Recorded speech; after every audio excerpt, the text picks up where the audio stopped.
10, 9, 8, 7, 6, 5, 4, 3, 2... Hi havia una vegada un nen que es deia David, que no sabia les matemàtiques perquè no prestava atenció. Quan havia arribat l'hora de fer els exàmens no en sabia res. Quan va arribar la nota va treure un 0. En David es va enfadar molt quan va veure la nota. La professora va dir a la mare d'en David que el seu fill havia tret un 0.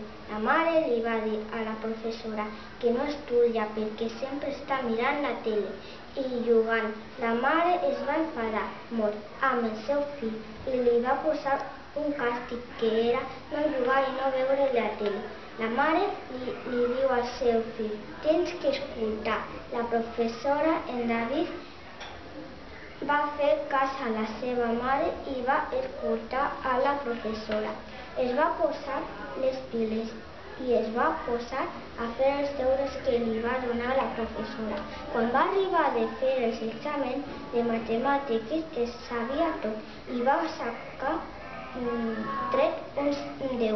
La professora i la seva mare es van posar molt contents i va fer el nen més bo de la classe. Conte, conte, la conte ja s'acaba.